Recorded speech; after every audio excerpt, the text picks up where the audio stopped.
My name is Sherry Neely, and this presentation is intended to share with you a glimpse into what a day is like in the life of an administrator in a newly created academic advising and career center at a community college. In addition, this presentation is going to discuss the subculture of the department as it relates to the overall cultural climate of the college. And although the names are fictitious, the presentation is actually based on reality, and it was based on an actual day of shadowing and interviewing with the director of the department. I chose to shadow Mary McDonald, who's the director of the Academic and Career Advising Center. This is a new department that was created using Title III grant funding, and it's currently in the third year of a 5-year grant. According to Ms. McDonald, the ACA's Center's mission is to improve student persistence, retention, and graduation rates through intentional advising and academic interventions. And she also stated that our advisors are committed to helping students plan their educational goals and navigate their way forward. Currently, the graduation rate at Rocky Creek is just 34%. And because this department is new to the college, it's still in the process of developing its own culture and establishing its value to the college. Ms. McDonald supervises a group of master advisors that are physically located on two separate campuses in two separate counties. She seems to be cognizant of the fact that uh, this department needs to build connections to the college in order to become an established and valued part of the college. In his book, Organizational Culture and Leadership, Charles Shine describes three separate levels of culture: artifacts, espoused values and belief, and the basic underlying assumptions. Ms. McDonald has successfully linked the Academic Advising Center to the college at the artifactual level. The term artifacts is used to describe the surface level of culture, and it includes those things that can be seen and heard and felt on the campus. It includes architecture, language, technology, and products, and artistic creations which blend together to create the climate of the campus. Although those artifacts are easy to observe, sometimes the meaning of those can really be difficult to decipher, according to Shine. An example of this at Rocky Creek Community College is that the college selected recently a new slogan and symbol for the college, and these can be visibly seen in advertising, web design, and in visual displays on all campuses. The slogan of Navigate Forward and the symbol of the navigator or compass is now included in the RCCC logo, website, and signage. A one stop student navigation station center has been established on each of the two main campuses to serve as a central access point for all student inquiries. The Academic Advising Center has gotten on board with this artifactual theme and named several functions accordingly. New students, for example, are required to attend an orientation session, and that session is called a GPS session, stands for Goals, Planning, and Success. And when students lay out an academic plan with an advisor for the next several semesters of coursework, that is referred to as a MAP, which is My Academic Plan. This tangible word picture helps students to better understand the purpose of the ACA Center. Ms. McDonald also communicates her personal values to her team through her accessible, open style of leadership.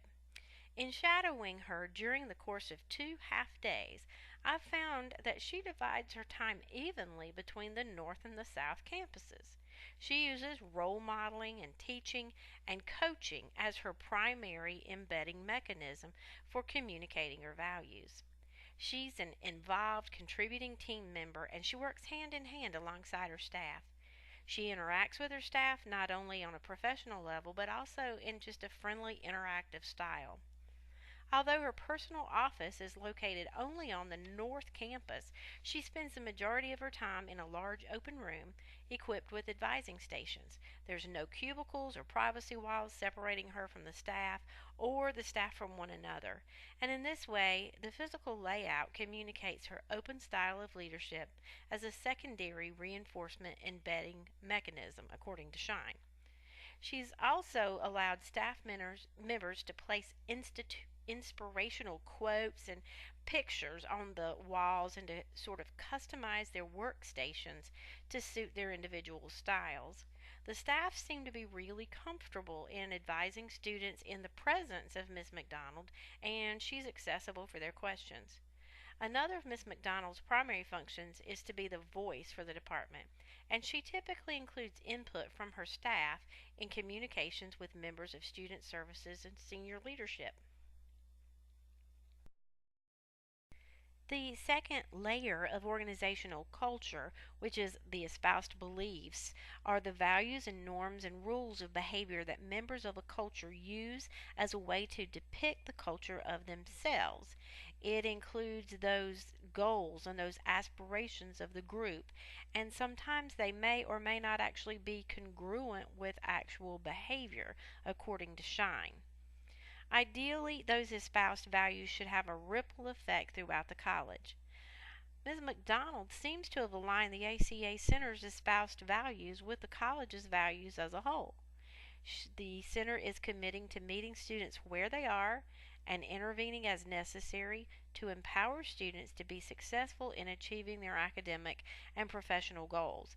And that belief aligns with RCCC's stated value to inspire its students to increase their knowledge, develop occupational and technical proficiencies, and respond to lifelong learning opportunities, and increase their awareness as responsible citizens in a democratic society.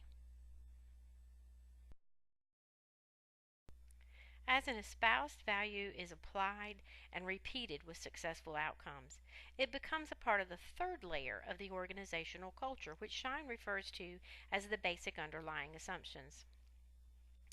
These become taken for granted by members of a group, but they're often more difficult to identify. It's it is those beliefs that are unconscious and determine perceptions and behavior for the group. For example, the ACA Center espouses its commitment to meeting students where they are and intervening as necessary to empower them to be successful in achieving their goals. But in actuality, the stated goal to provide that streamlined service to students is contradicted by an observed underlying assumption, on my part, observed that is, that the students really should assume responsibility for themselves and not come to the ACA Center without at least having tried to develop a plan for themselves in advance. So, in other words, there's a shared, albeit unspoken and unwritten, belief that those students who can help themselves should help themselves, and that the ACA Center is for students who cannot help themselves. Therefore, not every student would end up needing the services of the ACA Center. And this assumption seems to undermine the very goal of the ACA Center, and ultimately the members could end up shooting themselves in the foot by not serving enough students. Next, I'd like to share Ms. McDonald's answers to the questions that I asked her during our interview. My first question was how she would describe the working relationship among the leaders of the organization. Her response was, "It's collegial to a fault at times. The environment's supportive and friendly, and the vice presidents always go above and beyond. They're always willing to roll up their sleeves and work alongside the others. But at times it seems that the student services function overall has difficulty coming to a decision. Maybe folks are just hesitant to rock the boat, and so the possible alternatives are weighed a bit too long without reaching a final decision." And then with a cutting hand motion, she added, "Sometimes I just think that the VP needs to say, 'This is the way it's going to be,' and then just be done with it." My followed up that question by asking, so how does the institutional organizational culture influence the type of relationship that you just described among the leadership? And she replied by sharing an example.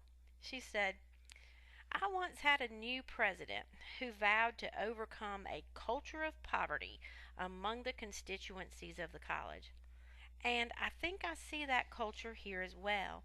The overarching feeling here is don't ask for it because you're not going to get it.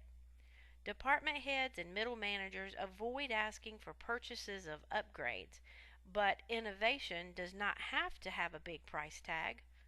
There are many ways to be innovative and still maintain the budget, but it seems that we have a fear here that change is going to be costly, and so we just keep doing things the way we've always done them because the costs have already been paid.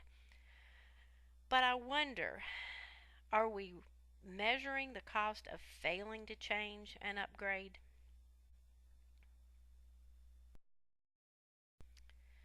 I next asked her about the grant and what will happen to the department when the grant has been expended. She stated that the grant is funded on a declining scale. The first 2 years of the grant were funded 100% by the grant, and in the third year, the college is now picking up 25% of the cost, and the college's commitment increases as the grant decreases. The plan is that by year 6, the college will have gotten used to the expense and be able to pay for the full cost. In the past, there was an advising function in the college, but that department was eliminated by the college.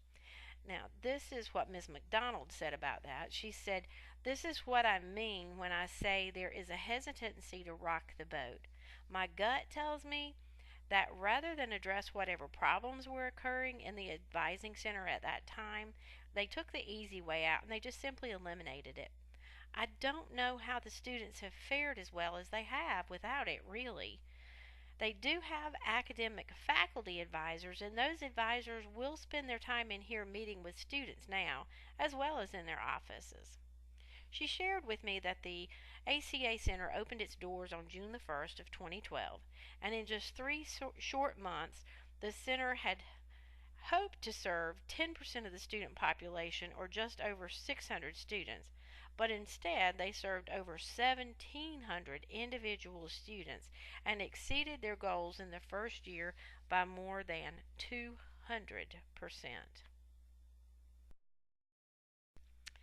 Because the ACA Center is a new department functioning as an extension of the Student Services Department of the college, I asked her how she would describe the working relationship between the two. And she stated, well, there is a blurring of the line between what we do and what they do. Career counselors in student services focus on let's figure out what you want to do, while the advising center focuses on let's see what you can do with that. Career counselors use inventories such as the Myers Briggs and so forth to help students decide on a career. They also do more one on one counseling. In advising, we want them to already know what they want to do, and our job is to help them plan how to make that happen. But we still get a lot of students who have not decided, and so we end up working with them on that decision as well. There are other ways the lines are blurred too. For example, we work with the transfer students, but when the career counselors planned a transfer fair, they didn't even tell us about it. We work with the early intervention students, but then they work with students on academic probation. For the most part, though, we work together well, but there is still a lot of room to improve. I followed up asking, do you share information on students then? Exactly where is that dividing line? And she said, no, we don't really share information, even though we may have common clients. There's no notes page in our software, and the career counselors have more information on students that they need to keep confidential. I next asked Miss McDonald if she sees any duplications in services as a result of what she just described. And she said, yes, There's definitely duplications of services between career counseling and the Academic Advising Center, as well as between the faculty academic advisors and the Advising Center. Many of the faculty advisors now have gotten on board, though, and they spend their time in the ACA Center to meet with the students here, and that's helped, but not all the advisors are doing that. Ms. McDonald also stated that she believes there are duplications of service between continuing education and the career counseling arm of student services. For example, both provide career exploration, resume assistance, and job search assistance, yet there's no sharing of information or collaboration between the departments to provide better services to students. I thought this sounded a lot like what Shine described on page 55 of his textbook when he stated that subcultures often form around shared assumptions of functional units of an organization and form stovepipes or silos. And when this occurs, it can be difficult to get cross functional project teams to work well together because the members bring the assumptions of the subculture to the project, and the result can be difficulty communicating with one another and reaching a consensus. When I mentioned to Ms. McDonald as a member of the continuing education team that often continuing education believes they are the red-headed stepchild of the college, she said, "Well, that's funny because student services feels exactly the same way." And that's interesting to me since continuing education actually thinks that student services is the favorite child of the college. Ms. McDonald feels in some ways that continuing ed has more freedom than curriculum does and better able to venture out and try new programs without as much red tape and risk involved. And that probably is true. It's interesting that curriculum and continuing education programs do not work together on behalf of the student because it actually conflicts with the mission of the college to provide exemplary, streamlined services to students. Students that cross participate on both sides of the house find that credit hours and CEUs or continuing education units are not equivalencies and they often don't even complement one another. Program advisors are not shared between these two arms of the college, even though the newly established navigation stations claim to provide one stop services for students of both areas. The outcome is a confusing map, resulting in students becoming lost in the maze of college navigation rather than obtaining a clearly defined roadmap to success. When I asked Miss McDonald about cultural norms that are taken for granted, but that any new employee should learn in the first 90 days, she had some excellent suggestions. She stated, "Well, of course, I've already said this, but you don't ask for too much." Second, don't call in sick or ask for vacation during registration peaks or other busy seasons. Third, you should take the initiatives to find out about the extras, things like telephone stipends, mileage and travel reimbursement, etc., for yourself. No one is going to tell you about those things, and no one's going to remind you to submit your claims either. And lastly, in spite of our attempts to be a proactive organization, we really seem to be a little bit more reactive. Changes are talked about and considered, but then when it happens, you have little or no notice, and you just have to figure it out and do the best you can. And this often involves new policies and procedures or new interpretations of policies. There's actually no lead time on big change. I asked Miss McDonald about the best experience that she's ever had as a leader in this institution, and she told me without hesitation it was wonderful to meet and exceed the goals of the grant last year. I also like to meet with my staff and devise a plan and then present it to the directors and have it met with approval. But you know that just doesn't always happen. But when it does, it feels good to be supported. But I guess the time I felt the best since I've been here was during fall registration last semester. I was out on the front lines with the students, working just as hard as my staff to serve the students. Afterward, my staff, as well as my directors, told me that the previous director never did that and that they were very impressed. It felt good to feel that I was working with my staff's best interest in mind. I concluded my interview with Miss McDonald by thanking her for her time spent with me and for helping me to develop a better understanding of the ACA department. The center represents a new concept that's been positioned in a traditional environment that was already steeped in its own culture.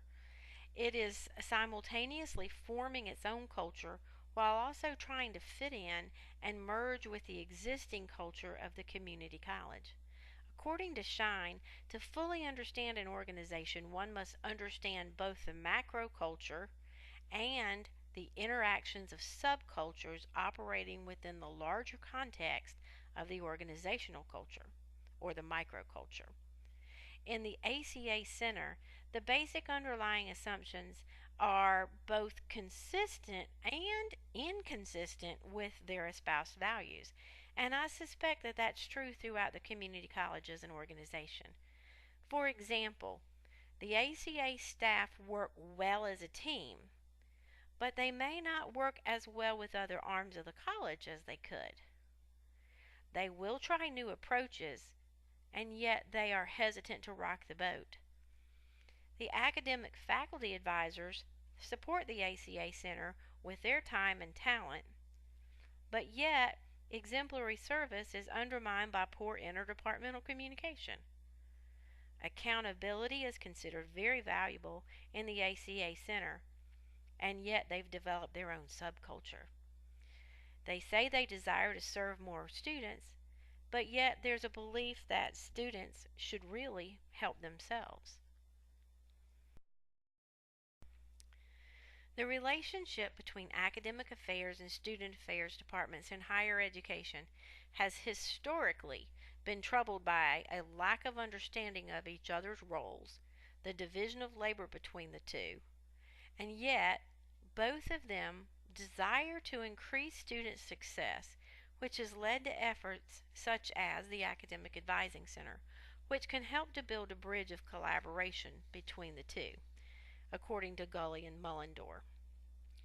Ms. McDonald has a fresh approach and new ideas, and hopefully she'll have an impact in changing how things have always been done and not get caught up in the apathy associated with the don't rock the boat mentality she's described.